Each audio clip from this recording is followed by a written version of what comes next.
Break के बाद एक बार फिर से रुक करेंगे यूपी बुलेटिन की ओर, जिसमें बात होगी अमरोहा की, जहां 48 वर्षीय महिला शमा की कथित रूप से उसके प्रेमी नूरुद्दीन ने गला दबाकर हत्या कर दी। साथ ही बात होगी आजमगढ़ की, जहां संत शिरोमणि गुरु रविदास महाराज की 650वीं जयंती वर्ष के अवसर पर समरसता संकल्प अभियान एवं कलश वंदन यात्रा का आयोजन किया गया। ऐसी तमाम खबरों पर विस्तार से डालेंगे नजर। अमरोहा की डिडौली कोतवाली क्षेत्र स्थित जोया कस्बे में 48 वर्षीय महिला शमा की कथित रूप से उसके प्रेमी नूरुद्दीन ने गला दबाकर हत्या कर दी। बताया गया कि दोनों के बीच किसी बात को लेकर विवाद हुआ, जिसके बाद वारदात को अंजाम दिया गया। शोर सुनकर महिला की बेटी और दामाद ने भाग रहे आरोपी को पकड़कर पुलिस के हवाले कर दिया।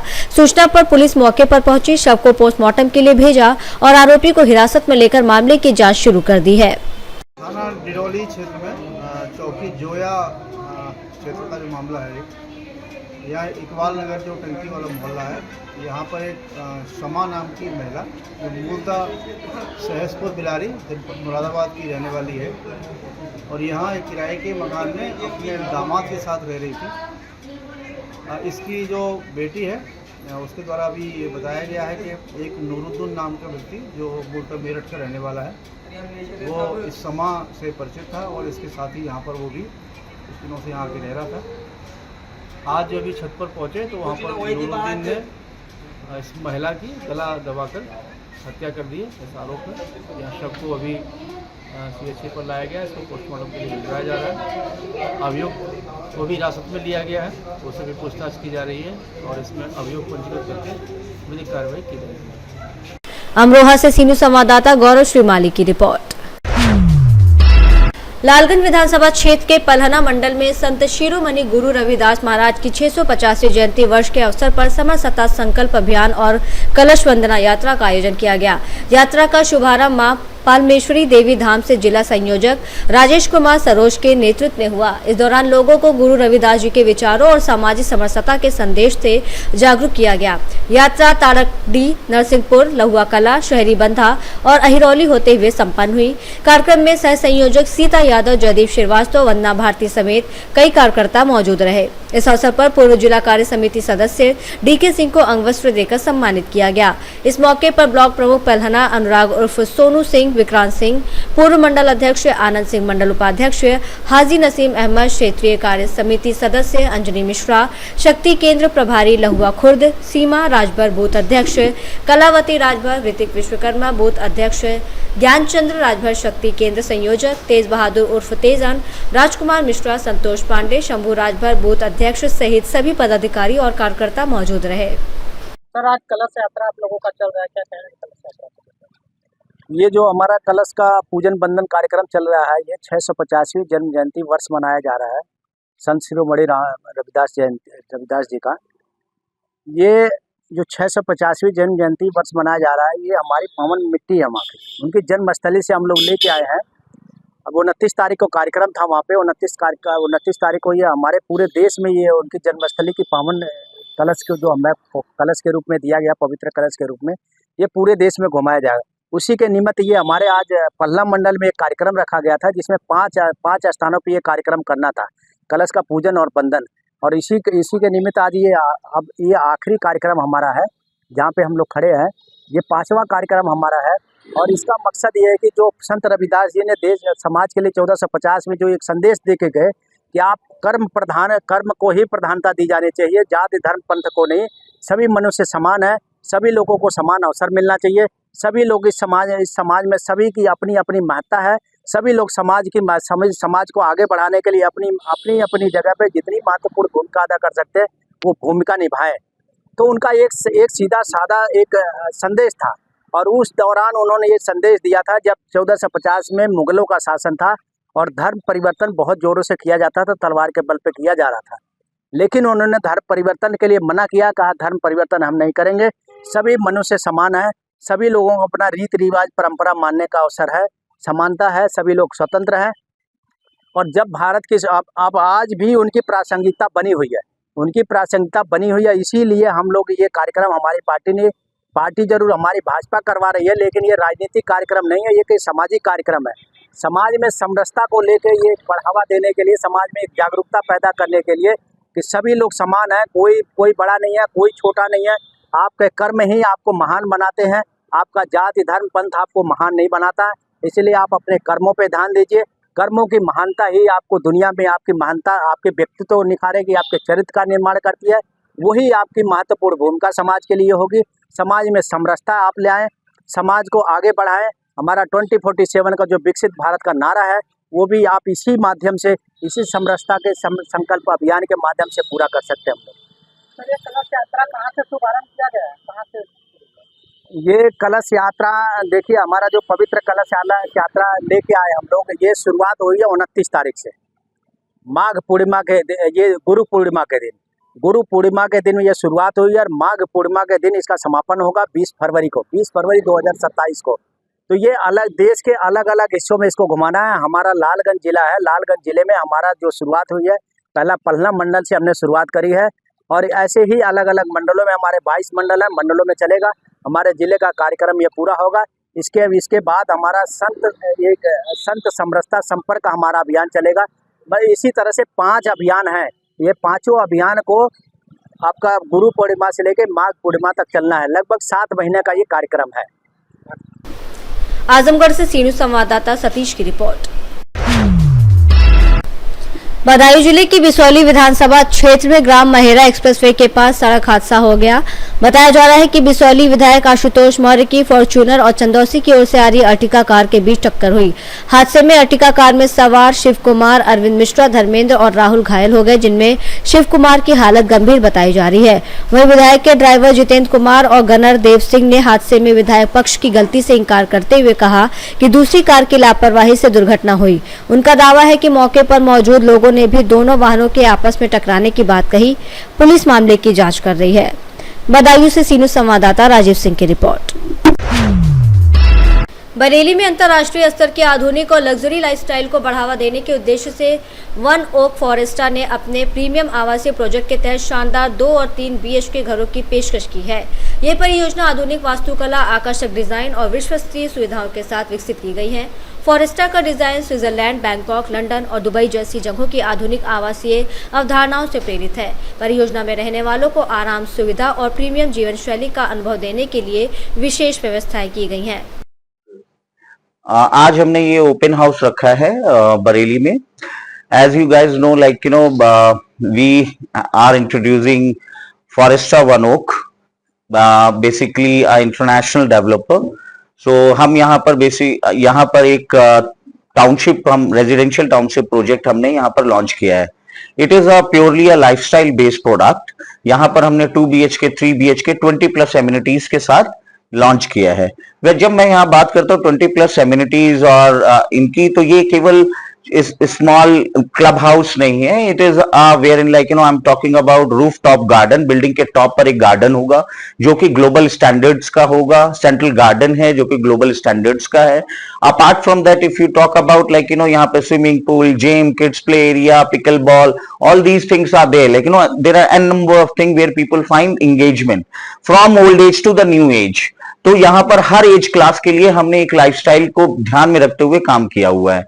हमने यहाँ पर, आपको पता है, हमने विश्व के कई देशों में काम किया है। अपार्ट फ्रॉम दैट, इंडिया में हमने लखनऊ से शुरू किया। लखनऊ में हमने ऑलरेडी एटमॉस और नेचुरा को लॉन्च डिलीवर कर चुके हैं। लखनऊ में अभी हमारे 2 प्रोजेक्ट और लाइंड अप है। Apart from Bareilly, if you talk about Ambala, हमारा एक प्रोजेक्ट लाइंड अप है। त्रिवेंद्र हमारा प्रोजेक्ट लाइंड अप है। आगरा हमारा प्रोजेक्ट लाइंड अप है। Bareilly we have chosen because we first, I want to thank to the our government, like you know, the way they have focused for the infrastructure in Bareilly. So we and our focus has always been for the tier 2 cities. So we feel it like, you know, Bareilly people are looking for a lifestyle based product, and that is the reason, like, you know, we chosen Bareilly. And Bareilly, I think 2 weeks before only we introduced our product in the market, and people have appreciated too much this project. And I am truly thankful to each and everyone who lives over here, who is showing their interest for our project. Where do you place किस जगह पर मतलब ये basically ये जो project अगर आप बात करें तो ये हमारा नैनीताल हाईवे जो सेक्रेड हार्ट स्कूल है, बेसिकली ये सिटी से बिल्कुल एडजेसेंट और I can say it with in the city है, अप्रोचेबल है। और ये यहाँ पर हमने बैंग ऑन द हाईवे ये प्रोजेक्ट हमने सेक्रेड हार्ट स्कूल के नेक्स्ट में लॉन्च किया है। कोई एंट्री क्या है? इसकी एंट्री सीधे डायरेक्ट हाईवे से ही है और इसको कोई हाईवे से अप्रोचेबिलिटी बिल्कुल एडजेसेंट है। चार्ज वगैरह इसमें हमने बेसिकली जो यूनिट लॉन्च की है वो 2 BHK 3 BHK हमने इसमें प्रोजेक्ट लॉन्च किया है।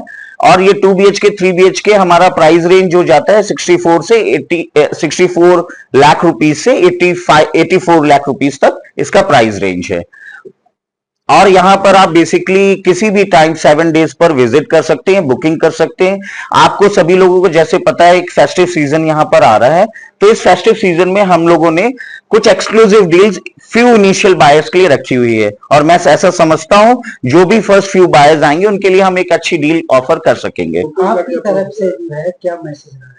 मेरी तरफ से तो मैं यही कहना चाहूंगा, जैसे हम सब जानते हैं ग्लोबल स्टैंडर्ड अभी हर कोई चाहता है। बहुत सारे लोग, हम एग्जाम्पल बात करते हैं कि मुंबई, दिल्ली, गुड़गांव एक अच्छी सिटी के रूप में, एक अच्छी लाइफस्टाइल के रूप में लोग इमर्ज कर रहे हैं।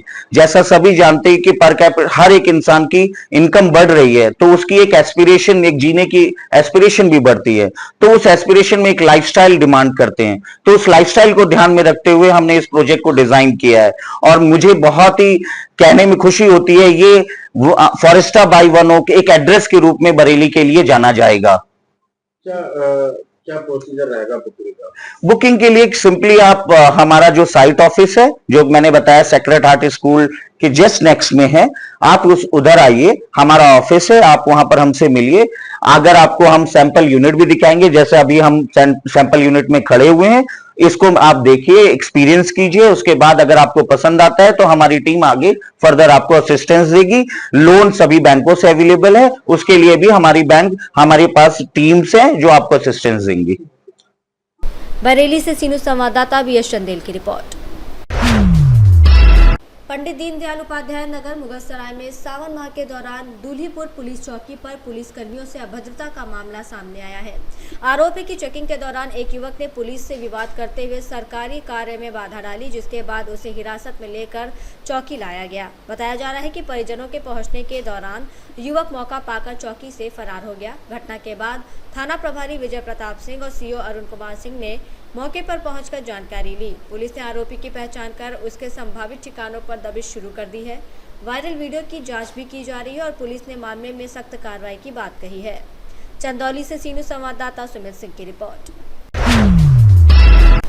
एटा के जलेसर क्षेत्र में 25 केवीए क्षमता के 5 विद्युत ट्रांसफार्मर खराब होने से ग्रामीणों और किसानों को बिजली संकट का सामना करना पड़ रहा है। ग्रामीणों का आरोप है कि कई दिनों से शिकायत के बावजूद ट्रांसफार्मर नहीं बदले गए हैं, जिससे गर्मी में पेयजल समस्या और विद्यार्थियों की पढ़ाई प्रभावित हो रही है। नगला श्रीकृष्ण में 3 और नगला दयाराम में 2 ट्रांसफार्मर फूके पड़े हैं। समस्या के समाधान के लिए दिनेश कुमार, नरेश कुमार, विजयपाल, प्रमोद कुमार, विशाल कुमार, विकास यादव सहित आदि ग्रामीणों ने जिलाधिकारी अरविंद सिंह से हस्तक्षेप कर ट्रांसफार्मर जल्द बदलवाने और लापरवाही बरतने वाले अधिकारियों पर कार्रवाई की मांग की है। एटा से सीनू संवाददाता लखन यादव की रिपोर्ट। खबर प्रतापगढ़ से है, जहां पट्टी कोतवाली क्षेत्र के सतईपुर गांव के एक विवाहिता ने अपने ससुराल पक्ष पर दहेज के लिए प्रताड़ित करने और मारपीट करने का आरोप लगाते हुए पुलिस उपाधीक्षक पट्टी से शिकायत की है। पीड़िता ने मामले में प्राथमिकी दर्ज कराकर दोषियों के खिलाफ कानूनी कार्रवाई की मांग की है। सतईपुर गांव निवासी शमा बानो पुत्री मेराज खान ने पुलिस को दिए शिकायती पत्र में बताया कि उसका विवाह 20 अप्रैल 2025 को रानीगंज थाना क्षेत्र के कासिया शाहपुर गांव निवासी युवक के आरोप है कि शादी में पिता ने करीब 2 लाख रुपए नगद, एक अपाचे बाइक सहित अन्य उपहार दिए। पीड़िता का आरोप है कि शादी के कुछ महीने बाद ही ससुराल पक्ष के लोगों ने कम दहेज का ताना देना शुरू कर दिया। इसके बाद 4 पहिया वाहन और 5 लाख रुपए अतिरिक्त दहेज की मांग की जाने लगी। मांग पूरी न होने पर उसे लगातार मानसिक और शारीरिक रूप से प्रताड़ित किया गया। शिकायत में यह भी आरोप लगाया गया है कि सास ने उसके साथ मारपीट की, जिससे वो गंभीर रूप से घायल हो गई। उसे उपचार के लिए निजी अस्पताल में भर्ती कराया गया है। घटना की जानकारी मिलने पर मायके पक्ष के लोग अस्पताल पहुंचे तो आरोप है कि ससुराल पक्ष के लोग मौके से फरार हो गए। बाद में परिजन घायल विवाहिता को अपने साथ पट्टी ले आए। स्वास्थ्य में सुधार होने पर विवाहिता ने शनिवार देर शाम पुलिस उपाधीक्षक पट्टी को प्रार्थना पत्र देकर ससुराल पक्ष के खिलाफ मुकदमा दर्ज कर कार्रवाई की मांग की। इस संबंध में पुलिस उपाधीक्षक प्रदीप सिंह ने बताया कि प्रार्थना पत्र प्राप्त हो गया है। मामले की जाँच कर नियमानुसार आवश्यक कार्रवाई की जाएगी। प्रतापगढ़ से सीनू संवाददाता रोहित जायसवाल की रिपोर्ट। प्रयागराज में श्रावण मास कांवड़ यात्रा 2026 को सुरक्षित और सुचारू रूप से संपन्न कराने के लिए पुलिस उपायुक्त गंगानगर ने गंगा घाटों, प्रमुख मार्गों और चौराहों का निरीक्षण कर सुरक्षा और यातायात व्यवस्थाओं का जायजा लिया। उन्होंने मंदिरों, विश्राम स्थलों, बैरिकेडिंग और पुलिस बल की तैनाती की समीक्षा की। डीसीपी ने ड्यूटी पर तैनात पुलिसकर्मियों को श्रद्धालुओं की सुरक्षा, यातायात व्यवस्था और सहायता के लिए सतर्क रहने के निर्देश दिए। उन्होंने कहा कि कांवड़ यात्रियों की सुरक्षा और सुविधा पुलिस की प्राथमिकता है। निरीक्षण के दौरान एसीपी झूसी और थरवई भी मौजूद रहे। प्रयागराज से सीनू संवाददाता सलमान की रिपोर्ट। प्रयागराज के फाफामऊ गंगा घाट पर सावन माह में गंगा स्नान और जलाभिषेक के लिए उमड़ रही श्रद्धालुओं कांवड़ियों की भीड़ को देखते हुए प्रशासन ने सुरक्षा व्यवस्था का निरीक्षण किया। एसीपी थरवई डॉक्टर अरुण पाराशार के नेतृत्व में अधिकारियों ने घाटों पर साफ सफाई, बैरिकेडिंग, पेयजल, प्रकाश व्यवस्था और अन्य सुविधाओं का जायजा लिया। इस दौरान थानाध्यक्ष फाफामऊ शांतनु सिंह, नगर निगम के अधिशासी अभियंता अजीत कुमार और सहायक अभियंता श्रवण कुमार मौजूद रहे। घाटों पर पुलिस बल तैनात किया गया है और गहरे पानी वाले क्षेत्रों में बैरिकेडिंग कर श्रद्धालुओं को सुरक्षित स्नान की सलाह दी जा रही है। प्रशासन ने लोगों से सुरक्षा नियमों का पालन करने और पुलिस के निर्देशों का सहयोग करने की अपील की है। प्रयागराज से सीनू संवाददाता सलमान की रिपोर्ट। यूपी बुलेटिन में फिलहाल के लिए इतना ही। बने रहिए सी न्यूज भारत के साथ। हर खबर आपके साथ, आपके हाथ।